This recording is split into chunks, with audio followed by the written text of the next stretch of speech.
Thanks for coming again. Seems like our Victoria meeting's a little bit more better turned out than our Reading one, so it's good to have you guys here. So supposedly we're going to have a talk on Vista tips and tricks, which I'll be doing, and then followed up by some guys from Changebase, although they're yet to appear. So hopefully they'll appear during the time that I'm talking, and then we can get them going after the break. So I think I'll start right away, unless there's anything you want to add, Ravi? No, good. You must come go over to our website. One of our designers did a video for Vista Squad. I don't know if anyone has seen.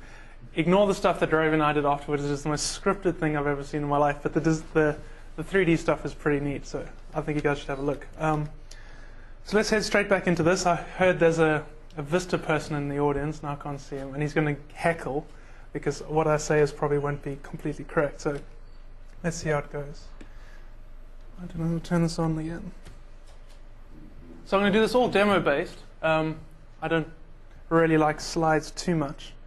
So let's just go straight into it. So even though Vista has been out for quite a while now, I'm guessing that I know I found out just preparing this talk that there are lots of things that even us as power users don't know. Well, I'm hoping you guys don't know for most of this talk. There are so many things that Vista can do that are not pushed to you as very, very well. So we're going to go through some of the things, some things that not just generally Vista, but some applications that I've found that really make my life a lot easier. So as we go through them, if you have any comments, I'd like that any things that I've missed would also be pretty good to do this. I'd like to be quite interactive with it. So if you have anything, yes? Can we move the lights down? Yes, is that all right with? Yeah, brilliant. Of course, you know I've got to learn how to do this. Say when. Yeah, let's keep going. I get to use this. Oh, goodness. No, I can keep going. How's that? Much better. Perfect. Okay, so if you guys have anything that you found that as I'm going across that you've learned, please put up your hand or let me know. We can talk about it afterwards. I'm always interested to learn some new stuff about this. So starting off, which is I think one of the really cool things about Vista, is the searching aspect of it. I mean, I don't know how much of you guys have actually dealt with it, but in Vista, searching seems to be the basis for everything. I mean, trying to find things in XP, trying to do anything where you need to get your documents, get your data in your documents, has always been a nightmare. Even with the Microsoft Desktop Search, or what was Desktop Search, Google Desktop Search, never been something that's been really good. So with Vista, which is built in from the ground up, which is, as you can see, the integration is fantastic, we'll see how actually good this search is. So searching seems to start in quite a few ways. Where you can do it, everywhere you seem to be able to do it. So starting off, straight away, what used to be the start is now, you can see straight away a start search place. You can start searching immediately. What are we going to do? Search for documents. You can see things start coming up. My budget. Well, you never want to have a look at that. So brilliant, I can start searching for my budget. You can start searching. This obviously uses the index that's in there. It searches inside things, everything as you need. So this is obviously the easy one to use, the one that I use most as well. But then you can actually go back into your search anywhere, which then does is the much more powerful search. This replaces the find that was in Windows XP. Again, you can see that it's popped up here with the search dialog. We can just search straight away here. One of the great things about Vista, again, is the contextual side of the searching. So I would like to search, I don't want to search the entire index for my files, for my information. So a good example for that is actually the control panel. I've stopped clicking. I'm a bit of a keyboard person, so I search for everything in this. So into the control panel, I think this happens to be one of the Vista's worst design interfaces ever. I can never find my power options. I can never find a lot of things in here. So again, contextual searching. I'm in the control panel, so you'd expect your search bar on the top right, that's in most Windows, to be contextual. And guess what it is? So straight away as I start typing, sorry, my laptop is very old. So it's a little bit slow to retrieve. Your power options, your mobility center starts appearing, because obviously there's something regarding power in there. You can start actually bringing up the items that you want. So it goes down the tree, which just happens to be the control panel tree, and retrieves the information that you're looking for. So obviously this is great if you are things are well named. Obviously if you're looking for your budget, you're hoping your file's called budget. There's something in there that's related to that. But a lot of our information is very disorganized in our computer. We just throw files in my documents folder. Email's not sorted very nicely. You battle to find the information. And we all know about tagging. I think everyone's seen that in Flickr. We use it in Delicious. All these kind of sites out there that you tag because it's easy to remember keywords. It's keywords you want to store about a certain document. So file types out there, doc files, JPEG files, you can all tag in the file itself. So what Microsoft has done is actually leverage that information that's in the file, and then we'll let you search for that. So the core belief behind Microsoft is, or for Vista at least, is that the truth is in the file. I think that's their motto. If you cannot store the tag in the file, we don't store a tag. We're not going to put some proprietary other file that allows us to store tags. We're going to only store the tags in the file if it enables it. So that means no tags in text files, no tags in rich text format files, but tags in JPEGs, in Canon RAW files, for example, and Word documents. So let's have a look. Where are we going to do that? We're going to go into my pictures. I've populated it with a few pictures. So this is the interface. This is I went fishing a few months ago and took some photos of the time that I was out there. So straight away you can see down at the bottom we've got the tags option. Now this it's not. I have actually found this by accident when I first started using Vista. I didn't know about it, but straight away here we can start adding tags. In fact, let's add quite a few to a few photos. So you can see all these these photos have the fishing tag. I'm going to just type it. I took it in 2007. Lost my over there, and it happened to be in Scion Park. I'm a photographer myself, so I take hundreds of photos, and they're all badly sorted. I always say I will get around to sorting them, but I do tag them religiously. It's something that I keep up with to make sure that when I try to find things, it's quick to do it, and I can receive the information that I want. So, excuse me, let's save that. Now, I'm going to try and demonstrate this. I've had endless hassles last night with trying to do that, but I should now be able to search for that. And I should just be able to say tag 207, and of course it finds nothing. This has been my laptop all week. Essentially what you can do is you can use these tags. These are then indexed, and then you can go and search for them. So I'm sorry if my demo is not very good for that, but you can then start searching for your tags and everything like that. And my phone is beeping. There we go. Alrighty, so one of the other things that comes with the searching, which is a hidden option, I think, is when you're searching for information, you don't want to be searching for author, Ray, date, and those kind of, I call it the developer syntax. It's probably not the best for it, but when we're starting to talk about the way that you search, you want to search for particular information. If you know the keywords, it's great, but it's not very easy for a non-developer or IT pro type person to search from. So one of the best things that is in the searching, if you head over to your control panel, and again search, because I always search for your folder options, there's a wonderful thing here called Use Natural Language Search. So this makes searching a ton better. You turn that on, and we can show as an example, I need to find, Ravi sent me an email yesterday, I can't remember where it is, I have a huge folder, I cannot find it. So straight away, instead of searching for mail with some weird type of thing, mail from Ravi sent yesterday. That'll go off into the index. So obviously this index is my Outlook folders. Straight away there. Easy to write query, understandable query from yourself. Understandable if you're trying to teach people to do this. We can just type Ravi, that mail from Ravi that he sent to me yesterday. Of course you can do this with pictures. Now of course my picture tagging wasn't work, but it would be pictures by Ray. Ta-da! Some of them.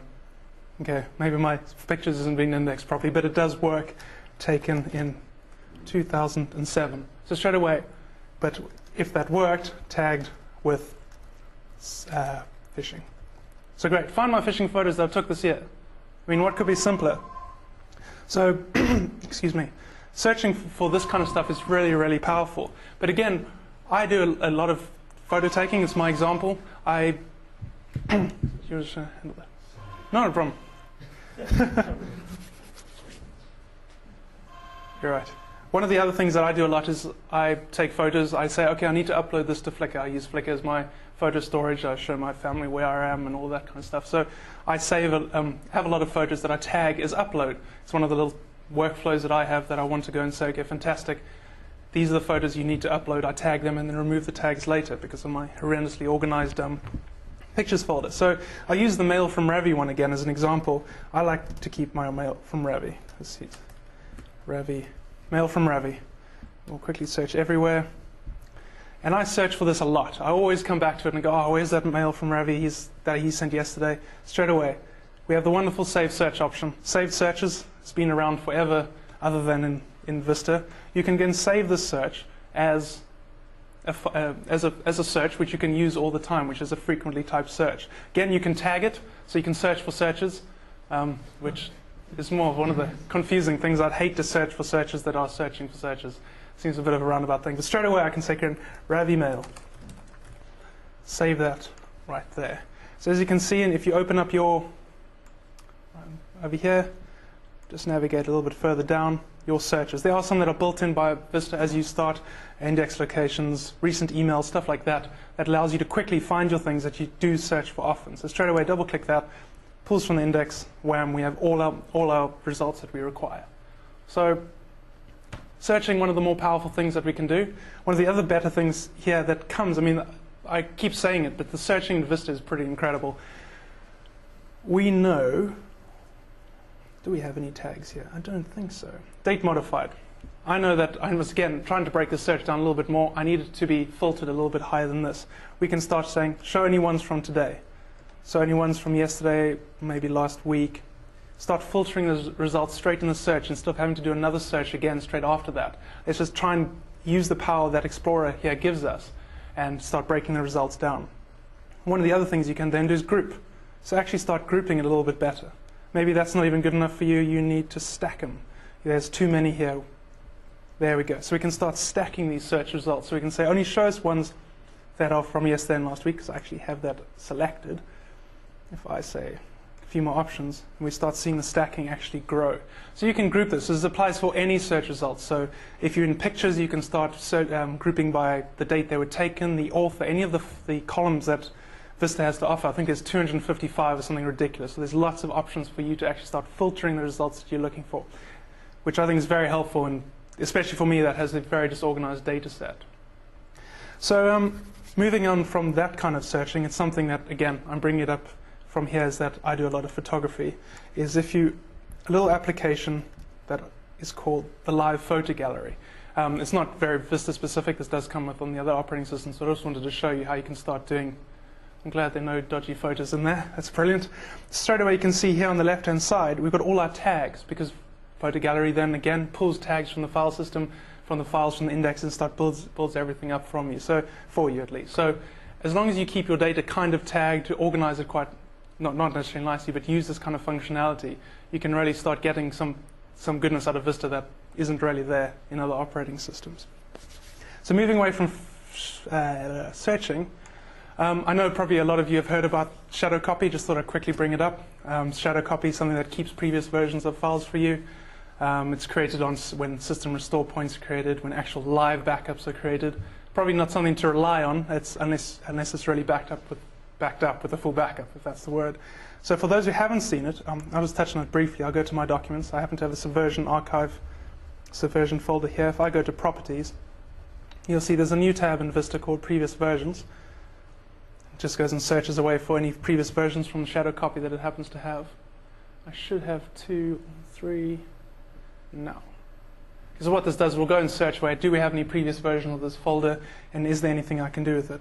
My hard drive is flashing lots, so it must be doing something. So while this is searching, this is obviously, once this appears, there we go. There was a system restore point when I was testing this last night, created for this folder. You can then go and open this folder itself, copy it to another location, or actually just restore over the one that you have. These are all incremental backups, so it does take some file space, but obviously as it creates more, this file space that it uses less in general, because it will be incremental backups as it goes along. So something nice to see if you haven't looked at it, something I would agree that you go and have a look at. Pretty powerful stuff. Someone else come in? Yes, I think so. So SP1, I don't know how many of you have installed it yet? Brilliant. Install it if you haven't. It's quite a big download. Takes quite a while to install, but it seems to be worth it. So some of the improvements that I've come up with, please let me know if you've come up with any more that are pretty good. One of the things that I have to say is pretty good is the server messaging block 2 that is now properly working in SP1, which is essentially all the network protocol that we do for copying files over over our networks in a simplistic way. So between SB1 and between two SB1 computers, you're going to see a huge increase in speed. The SMB2 protocol is a lot less chattier, larger buffer sizes, and generally a better way of copying data over the network. I mean, a huge difference we're talking about. Even SB1 to non-SB1 machines, you're going to see a difference in the speeds that you're getting. Another one with regards to copying is obviously the actual file copying between actual physical disks. There's a great article, I'll have the link here, which is by Mark, I never remember how to pronounce his surname. That's one. From Sysinternals, his blog about the Vista SB1 file copy improvement algorithms. Amazing. Probably more low level than I'll ever properly understand, but a pretty good article. Another one that I found that's really good is the coming up back from hibernation. Before SB1, your wireless never came back up. It was a bug and fixed in SB1, which is, thank goodness, was one of the things that I really had struggled with. And moving on from SB1, I don't think anyone here is going to uninstall it. I've never uninstalled a service pack. That's madness. But the service packs that come from Microsoft are uninstallable. But why you would want to do that is beyond me. So even though that you can, Microsoft leaves a lot of files on your hard drive that just sit there and take up space, and you'll never ever use them. So they did come out with a cleaner. This is something you can just run from your command prompt, Vista SB1 cln.exe. This then just runs. It should ask for admin permissions, which it does. The Vista Service Pack 1 cleanup tool. You can run this on your computer, frees up hard drive space, but removes the chance that you can ever uninstall SB1. So if you're happy with SB1, run this little command, frees up quite a significant portion of your hard drive, and especially on a laptop, which you need the hard drive space anyway, you can just save yourself a bit of time. Something small, little tip there to save yourself some space. So after that, I think we can go on to something hopefully a lot of you have heard about. I actually hope that you've heard about that, and that is using these little babies, your unused thumb drives. Now, I know a lot of us in the office, and Ravi and myself, we have these dedicated for our Vista machines, just a bit of a thing called ReadyBoost. Has anyone here not heard of ReadyBoost? Brilliant. Has anyone here not heard of Superfetch? Oh, does everyone know everything about Vista? This is terrible. Can I explain Superfetch in two easy? Perfect. Superfetch essentially monitors your usage of your computer. It knows that you start up Outlook at 9 a.m. every day. You then open up Internet Explorer, browse a few sites. After a couple of weeks of this routine activity, it starts building up a pattern of your usage. That means that in the morning, Outlook's already in the cache. Internet Explorer is ready there for you to use. So it means that you start up instantly, everything's a lot faster. So in a word, Superfetch is quite a nice functionality. Sorry, say again? That is a facility device as service. Is it? I didn't know that. But you specify them explicitly, websites you want to preload. Oh, fantastic. Always good to know. You'll find any use for it. So, I don't know if a lot of the IT, I'm guessing this is more IT Pro type thing. I haven't used it very much, but Event Viewer in Vista is a lot. Can I use my search? No, of course I can't. So, Event Viewer is a lot better than what it used to be in XP and especially Server 2003, all that. So this is a much, much more powerful Event Viewer. And I want to show you a little piece of functionality that I found out that I think is really cool. Once it loads, there we go. So we head on over to our Event Viewer. Obviously, it has quite a nice interface, much better than Vista, than XP on the other ones. But I will show you something that I really like. So we go over to the system log, something happening on the system level. I have lots of log files, potentially. Let that load up. One of the things was that you never actually knew when something happened. I never knew. I always come and say, okay, what actually happened? So what you can do now is we can say, fantastic. We have a power troubleshoot event. Now I want to know when this one actually happens. I actually want something to happen when this specific event actually fires. So we can go over here and attach a task to this list. That's a bad one to do. Right-click, attach a task to this event. Whenever this event happens, I'm going to create a trigger which does something. So I'll give this a bit of a descriptive, or I'll leave that one, that's quite descriptive, except for the one. So when this event is logged, the system power troubleshooter with the event ID number 1 is logged, we're going to do something. So we have 3 options, which is pretty much exactly what you need. Start a program, send an email, or display a message. So a lot of the times you want to set something up that happens, here's the opportunity for you to do this. This happens again on a very much higher level too. You can actually subscribe to entire logs, which potentially not the best idea, but you can. If you really want to know what happens in the system log at every time, you can set him an email to do it for you. Something pretty cool, I think, if you're interested in this stuff, if you're needing to know more information, you want to be notified at least that something's been fired, this is the place for you to do that. Okay, something small like that. I have family in South Africa, so I never get time zones correct either. I always phone them at 10 o'clock our time, and it's midnight there, and it's always a hassle for me. So I wanted to show you something quickly. The additional clocks feature in Vista. I have one set up here for the Harare Pretoria GMT plus 2 hours. I've called it the South Africa clock. It means I can go down to my time zone here. You can see the South Africa time bottom right is already 8:30. Probably don't want to call them.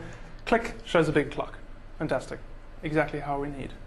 We can also go and then add a third clock if we require. So I use this just so I don't bother my mother late at night, essentially. One of the really cool things, I only found out about this when I was preparing this talk, is if you have a look at there below the change time zone option, it's actually telling me that the daylight savings is about to switch. Because, again, a lot of us, well, I know I do, I forget when the clock is about to switch. So here we got straight away Vista warning us that we're about to switch into daylight savings mode. Something that just happened to pop up when I was preparing this talk. Cool. So, if you're a laptop user, power, very important, always. Especially with this horrendous laptop, running out of battery all the time. I run it in high performance because I mostly am plugged in, but when I'm not, I always forget to change this back to power save or balanced. But some of these power options that are actually in here, there's a lot more options that most people do. A lot of people go straight away to change plan settings. Oh, these are all the things I need to do. And very few venture into the advanced power settings, which there is a lot more here that you actually can change. So I'll just quickly run this admin command. So you can obviously change settings like whether you require passwords, what the hard disk does, wireless adapt to power saving mode. So do we push out the transmitter the signal as maximum as it can be when we're in power saver? Probably not. So you can change it if you require. Right. Yes? One of the ones I found really helpful is I'm getting a lot of customers, what they're doing is they're turning it off, the PC off at the start, but they're pressing the hibernate, and they're flicking it off at the wall. So of course when they come to turn the machine back on, they're getting boot issues. Oh, brilliant. Because they're saying, well, you know, I've turned it off, they powered it off at the wall, and they haven't let it hibernate properly. So of course it's coming straight off. So what I'm doing is I'm taking the hibernate option out. Okay. If you go into power buttons and look, If we go to power, where? your power is on it. Oh, power options and live, yes. Yeah, if you go into there, if you go into the sleep button, sorry, the start menu one. Oops, start menu power button. Yeah, if you go, that option. Then you can and say, then shutdown. yes, Shutdown. Yeah, then go to start menu. start. Wait, let me click apply, I think is probably the best one to do first. Yes. Then it does it straight away. That, back, it should. It's not working on music. That should. I'm on high performance, I'm changing, yes. All Thank right. you. I'm on high performance, not in power That will saver then mode. go to the shutdown only. Because Perfect. the users are so used to just that. Just They can't seem to cope with the little arrow for some reason. I don't know why. brilliant. But one of the other things that I've found that I have been doing is if you're in the balanced mode, I mean the power saver mode, your computer, your computer will be slow. And that is the reason is that we've got this, one of the options. When you're in the specific mode, only use 50% of your CPU, which is something that I don't think a lot of people know. When they're in power saver mode, your CPU isn't operating at the full speed it can because we're trying to save as much power as possible. So that was just something I wanted to highlight too, is that if you're in power saver mode and you're wondering, oh, why am I running so slowly, head on over to your power options because there is an option there that's probably going to be kicking you a little bit there. So if you... Is there a command line or a group policy way of controlling all this? Because in doing like a mass deployment, Yeah. customers tend to have specific requirements for their power options as opposed to the default. Is there an easy way of doing it? Scott? Group policy? There should be a group policy option. I've not done any that we're actually. Group policy have references to chip with them. Yeah, new group policy Yeah. references in 2009. Yeah. That'll do what you want. Cool. Question answered. Fantastic. Yes, you can. Cool. Okay, so something small like that. Now, just 4 quick, easy tips, tricks, maybe a bit of software that I found that I enjoy. Something simple but useful. Hopefully all of you know about the clipping tool. Fantastic. which is not in my search bar. I love my search. Searching is very good in Vista, as we can. Snipping's always. Yeah. It Snipping. maps out from the IE without all Exactly. the buttons around. Exactly. Just to know. Great. So obviously you've seen this. Select a bit of area, straight in there. Pen tool straight after that. Draw a little bit on it. Yes, this is where I went on my vacation. Email, save as JPEG. Done. Simplest tool in the world. Something that I think every operating system should have. Oh, HTML as well. Fantastic. So after snipping, something else that's pretty easy is something that Scott taught me. Always going into Command, Control-Shift-Enter, starts it as admin, which is something that a lot of the times you want to go, oh, what is my IP address? I need to flush my DNS. Can't run it unless it's admin. Quickly do it through here. I can do it. I'm an admin, which is something that's really cool that I haven't seen. Scott taught to me. Thank you, Scott. Obviously, not all applications ready for Vista. If we have, I'll go to, yes. Not all applications ready for Vista. This one happens to be. The compatibility modes in Vista quite a bunch better. Run this program in compatibility mode 4, all the different operating systems from 95 all the way up to XP and Server 2003. Run this program as administrator. Your program requires administrator, something that you can always set over here to make it work quite well. And to wrap up, which I think we'll do now, is anyone here played with SyncToy? No. Absolutely fantastic. I have a lot of files that I try and copy to another folder every day across a network update. I change a few things like tags. Again, tagging photos, I need to move just the changes. Not just the changes, just the files I've changed. But I've changed 100 files in 100 different directories. But I need to sync that. Normally, what you do, copy, paste, run sort of rsync tool or something ridiculous like that. This is a product from Microsoft. I would definitely tell you to give it a try. Easy as creating a new folder pair, left folder, right folder. We're going to just quickly do something simple, which is copy the C drive, my temp folder. Nothing exciting in there. And we're going to choose a right folder, which is what you're going to copy to, so from and to. Just call this to. Click OK. We're going to choose what type of copy you want to do, whether you want to synchronize the changes between the two, whether you want to echo the changes that have been made on the left onto the right, or do you want to just contribute, which means any changes, actually remember what they do. Yeah, new and updated files from the left are copied to the right, renames on the left are repeated on the right, but there's no deletions made, so it just means like pretty much a little store for you to do. You can just do a synchronize, next, temp folder, and we can then preview this. This will then actually goes off. It does store a little bit of a cache for you to do. You can then, for it to keep up to date, it does actually copy the files as required. One of the other cool options that it does do, that you can actually do, is check this little thing called check file contents, which runs an SHA-1 hash against both files.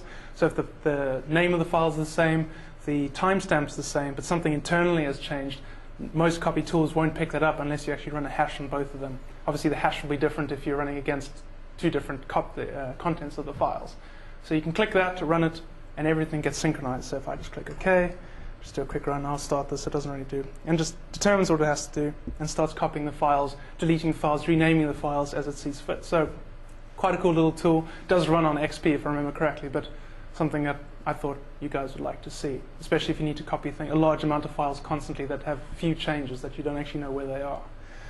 So that's actually me, short and sweet.